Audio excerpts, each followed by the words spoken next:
Wow.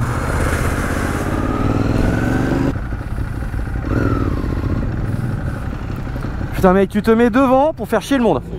Sérieux. Sans déconner quoi. Tu te mets sur le sas à vélo devant là pour commencer à envoyer des textos. Après tu dois que le monde. Non mais sans déconner.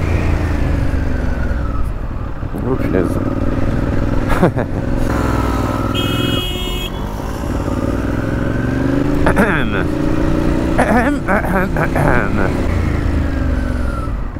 Ah oui, mais tout à fait normal.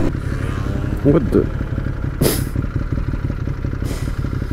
Allez, scoot beat là, je te jure. Ah bah voilà. Bah oui. Tu es rentré dedans.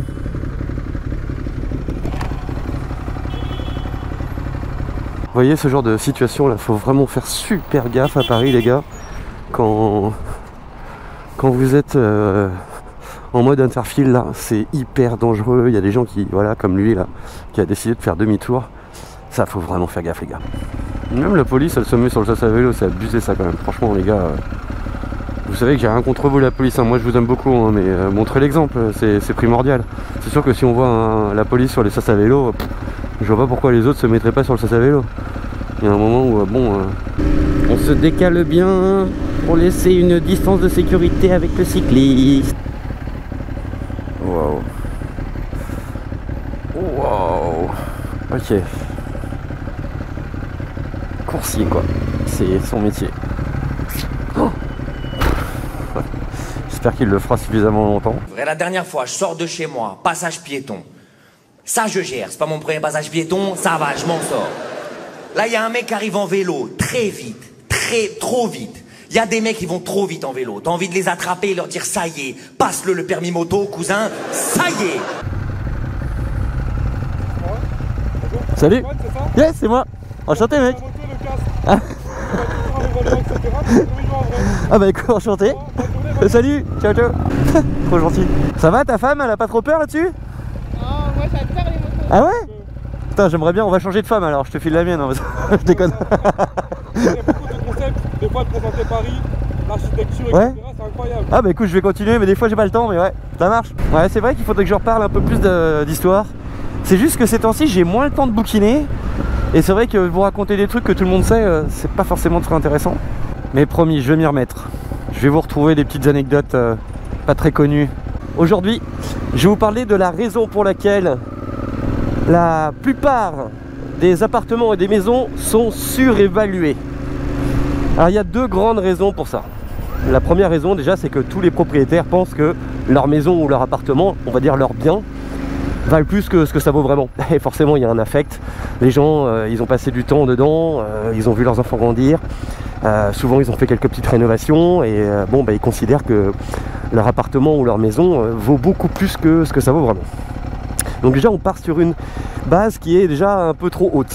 Et après le deuxième gros problème, c'est que tout, on va dire pas tous parce que je peux pas dire tout parce que les gens vont me dire ah, mais la majorité des agents immobiliers surévaluent aussi les biens. C'est-à-dire que dans leur estimation, il faut croire aux propriétaires que ça vaut plus cher. Pourquoi? Bah pour rentrer un mandat en fait, pour rentrer un mandat de vente qui vous engage sur 3 mois. Prenons un exemple simple. Vous êtes propriétaire de votre appartement et vous voulez le vendre et vous faites faire deux estimations. Une estimation, la première agence vous dit monsieur, ça vaut au moins 640 000 euros. Bon, très bien.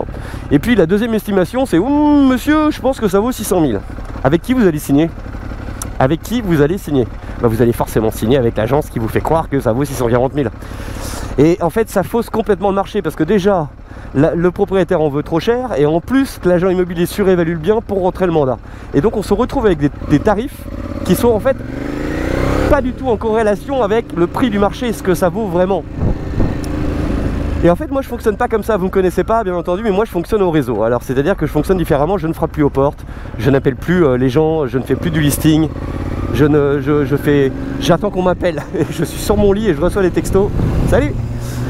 J'ai un ancien client qui va m'envoyer un petit texto en disant monsieur Haussmann, j'ai une amie qui souhaite vendre son appartement, est-ce que vous pourriez vous en occuper? Et moi avec grand plaisir, et donc il me donne le numéro de téléphone et je m'en occupe. je ne frappe plus aux portes, comme je disais.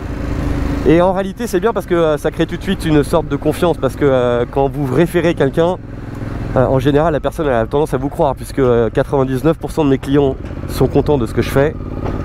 Ils ont tendance à justement, dès qu'ils apprennent qu'il y a un de leurs amis qui cherche à vendre, oh la petite diavelle, salut. Ils vont forcément dire, ah, écoute, appelle Haussmann, le gars c'est un bon, il fait du bon travail, il va pas te l'enfumer, il va te dire vraiment combien ça vaut ton appartement et tu vas pas mettre un an pour vendre ton bien. Je peux vous donner un exemple actuel qui m'est arrivé là, c'est marrant parce qu'il y a un client qui m'a rappelé il y a 2 semaines. En réalité, c'était quelqu'un qui m'avait appelé il y a plus de 6 mois parce que c'était ma coiffeuse qui l'avait référé en disant écoute, tu devrais appeler Haussmann, voilà, il travaille dans le Valois, tu devrais l'appeler, il va pouvoir te faire une estimation et puis il prendra en charge ton bien. Et donc ce monsieur m'appelle et forcément moi je lui donne une estimation de 520 000 € pour son appartement. Et après il me dit bon bah les autres estimations sont, il a fait faire 2 autres estimations. Les 2 autres estimations sont de 640 000 et 620 000 €. Alors moi j'ai rigolé, enfin j'ai pas rigolé devant le client bien entendu, mais je lui dis oui mais vous comprenez monsieur, moi je vais pas prendre un mandat juste pour prendre un mandat, ça sert à rien. Donc ce que je vous invite à faire c'est d'essayer de le vendre avec ces 2 agences. Et puis si vous le vendez pas, bah vous me rappelez. Merci monsieur, je lui fais un petit geste du pied. Hop là. Et ben ça a pas manqué, il y a quelques semaines il m'a rappelé en disant voilà bonjour monsieur Haussmann, bon bah écoutez j'aimerais bien que vous reveniez me voir parce que bah notre appartement, enfin mon appartement est toujours pas vendu. On a eu quelques visites, on n'a même pas eu vraiment de retour, de rapport de visite. Les agences sont très abstraites sur les visites, elles me disent pas grand chose. Donc bon bah voilà, j'aimerais bien qu'on se revoie. Et donc bah, je suis allé le voir et je lui ai refait une estimation qui est au prix du marché. Alors forcément ça lui a pas fait plaisir parce que bon bah oui, passer de faire croire à quelqu'un que ça vaut 640 à lui faire comprendre que son bien bah, il vaut 520, peut-être 530 si je fais un effort, c'est sûr qu'au début il a un petit peu tiré la gueule. Sauf que bah, son appartement je l'ai vendu en 1 semaine et demie sans négociation. C'est-à-dire que voilà, il est parti. D'ailleurs j'ai trouvé quelqu'un en plus qui avait le cash, c'est-à-dire qu'il avait l'apport, il n'y avait pas de prêt. Donc on a signé la promesse de vente et au bout de 10 jours bah, on avait la signature finale et le propriétaire bah, il était super content de mon boulot. Mais il a fallu passer par là. Donc voilà, je vais pas vous raconter tous les secrets bien entendu, mais c'est vrai que pour faire une estimation il y a beaucoup de travail. C'est pas juste regarder l'appartement. L'appartement, il faut savoir s'il y a des choses à refaire dedans. Est-ce qu'il est à rénover, est-ce qu'il n'est pas à rénover, est-ce que l'électricité est à refaire? Parce que quand vous avez l'électricité à refaire, c'est pas juste un coup de peinture qu'il va falloir faire. C'est faire des saillies dans les murs, refaire l'électricité, etc. Je peux vous dire que ça coûte tout de suite une grosse blinde. Donc ça c'est à prendre dans l'estimation. Comme aussi à prendre en compte, si... C'est sûr que là je fais un peu moins bien d'interfile quand je suis concentré sur ce que je dis, donc je prends moins de risques. Il y a aussi le fait que comment la copro de l'immeuble a été entretenue. Est-ce que par exemple la façade est à ravaler? Parce que si la façade est à ravaler et que ça fait 3-4 ans qu'ils en parlent dans les assemblées générales et que ça fait 3-4 ans à chaque fois que ça vote... Oula, lui il arrive vite. Hop là, vas-y, passe frérot. Ouais, bon, il est vénère. Ça fait 3-4 ans que... Ouais, je vais passer par la gauche là, il doit y avoir une petite place. Je vais pas lui repasser devant, ce serait abusé. Ouais, ça c'est pas les motards qui me donnent confiance. Hein. Non, passe pas. Bon bref, il n'y a rien qui va lui. Hein. Les motards que les gens détestent. Bah ouais, ça donne une mauvais exemple. Hey, je vais y arriver à suivre mon exemple. J'arrive pas à suivre le fond de ma pensée. Imaginez donc voilà, que ça a été voté, ça fait 3 ans qu'à chaque fois ils votent non pour le ravalement. C'est pas au nouveau propriétaire de prendre en charge le ravalement. Parce que vous savez que ça va forcément tomber, c'est-à-dire que le prochain propriétaire c'est lui qui va payer les ravalements. Parce qu'ils vont pas, au bout de 2-3 ans, la mairie elle va faire écouter monsieur ça fait... Wow. Mais d'accord... Ah, c'est pas facile de suivre ma pensée là. Avec tout ce qui se passe devant. Ouais. Donc comme je disais, c'est pas au nouveau propriétaire de payer le ravalement alors que lui il a jamais vécu dans l'appartement. Et donc ça c'est aussi à prendre dans l'estimation, c'est aussi à intégrer dans la négociation avec le propriétaire pour lui faire comprendre qu'il va pas pouvoir vendre au maximum du prix du marché. Bah oui, c'est normal tout ça. Et en réalité c'est pour ça que l'agent immobilier il a besoin du DPE et il a besoin des PV d'AG, il a besoin du règlement de copropriété pour faire une véritable estimation correcte qui permettra de vendre au plus haut, mais sans prendre le futur propriétaire ou du moins l'acquéreur pour un pigeon. Donc voilà comment moi je travaille, et c'est actuellement pour ça que je n'ai plus besoin de... Oh, c'est intéressant ça. Que je n'ai plus besoin de faire du porte-à-porte, parce que ben, les gens ils apprécient mon travail, ils apprécient ma franchise, mon honnêteté, et ils savent qu'avec moi le boulot il sera bien fait, sachant en plus que je ne prends que 3 mandats à la fois. C'est à dire que si là par exemple j'ai 3 appartements à vendre et que vous m'appelez en disant Haussmann, je voudrais bien que tu vendes mon appart, je vais te dire écoutez, si vous pouvez attendre 2-3 semaines, parce que là j'ai déjà 3 appartements à vendre, j'ai vraiment envie de bien m'en occuper. J'ai besoin vraiment de connaître toutes les informations de chaque appartement, et donc je ne peux pas me permettre là de prendre le vôtre. Donc si vous êtes prêt à attendre 2-3 semaines, avec plaisir je m'occuperai de votre appartement. Sinon bah, essayez de le vendre avec quelqu'un d'autre. Et bon bah, en général 99% des gens bah, ils préfèrent travailler avec moi, donc bah, ils se disent oui on peut attendre un mois, on n'est quand même pas à un mois près quoi. Ah c'est gentil, merci. Voilà les loulous.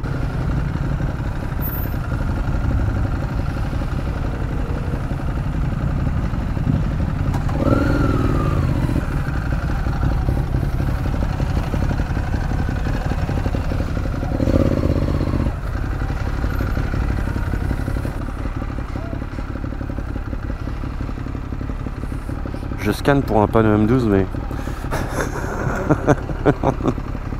non, non, non, non, non. Tu peux scanner, vas-y, scanne. Scanne frérot. 1, 2, 3. Allez, 4ème là qui arrive. Regardez-moi cette beauté. Hop là. Mais bon, il n'y a personne. Allez, moi aussi je... non, la place de... Si je fais ça place de Clichy, obligé je me prends une amende. Moi j'ai une plaque d'immatriculation. Donc si je brûle le feu rouge là, en toute sécurité bien sûr, à mon avis, je me chope une petite amende, un petit retrait de points.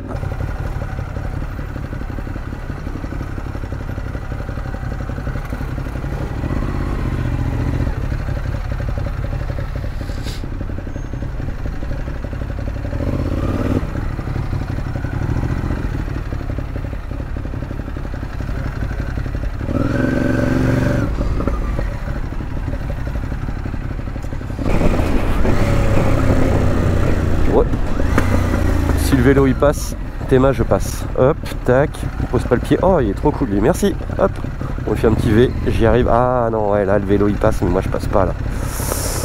Là, je passe pas. Ah mais ils sont trop gentils les gens, je vous aime, merci. Oh là là, qu'est-ce qu'ils sont gentils les Parisiens ces temps-ci. C'est trop gentil, merci mec.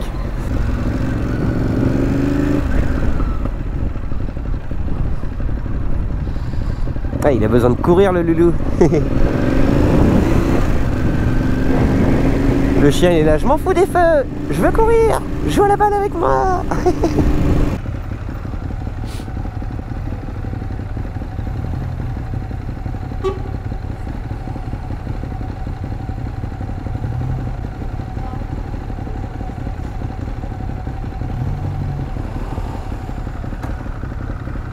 Attends, faut se calmer, c'est bon le gars, tu vois bien qu'il y a un truc chronopost là. Un mec mal garé, enfin mal garé qui fait sa livraison. Oh là là. Je pense que si j'étais chauffeur de bus, mais je ferais des meurtres tous les jours quoi. Laisse tomber. Les gars, mais ils ont aucune patience les autres gens quoi.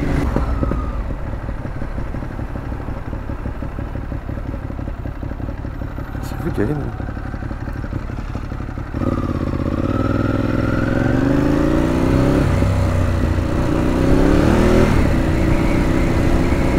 Et là, tous les kékos là qui n'ont pas laissé passer les piétons, ils servent à quoi là? Bah ils se retrouvent au feu rouge là. Je le dis de temps en temps mais ce manque d'anticipation me bute, mais d'une force.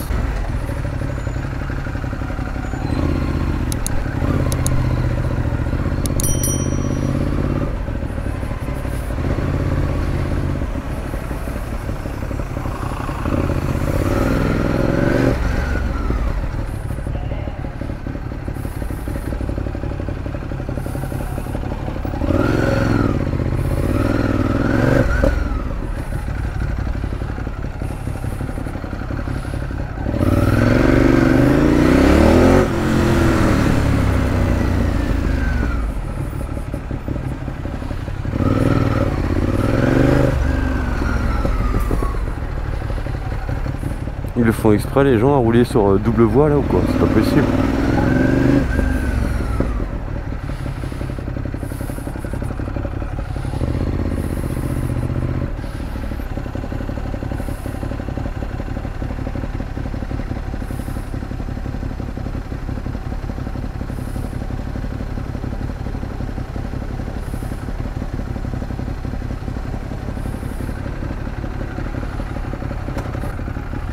Franchement ça les gars c'est abusé quoi.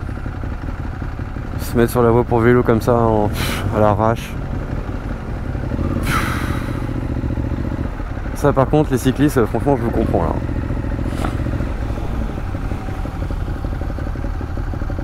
Je sais pas trop ce qu'elle veut. Ouais. Ok. Je ne souhaite pas combattre. Déjà que je suis à 70 au lieu de 50. Je vais pas passer non plus.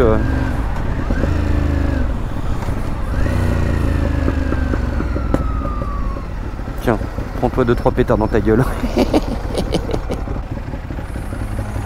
Oula. Non, non, je ne tente pas le coup.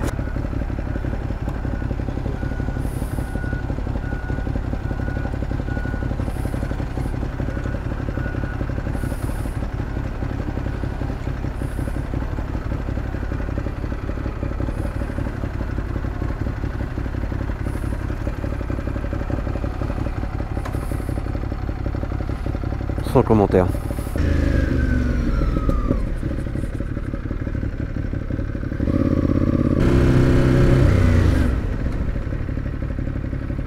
C'est normal.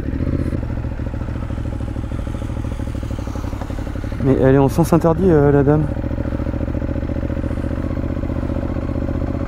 Ah ouais d'accord. Bon. Magnifique haussmannien d'angle arrondi. Ça doit être 1893 de ce que je vois. 1893, ouais, c'est totalement la période. Classe, sans trop l'être. Quelques moulures. C'est joli hein. Ah.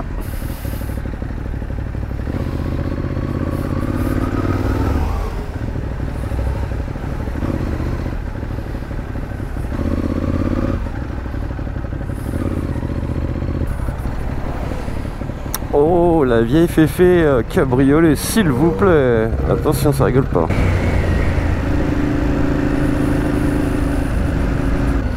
Pas cool ce qu'a fait la Porsche là. Ouf.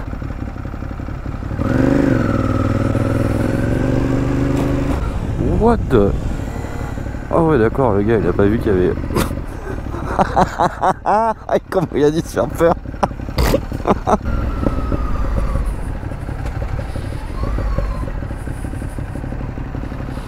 Lui il est devant un sas invisible.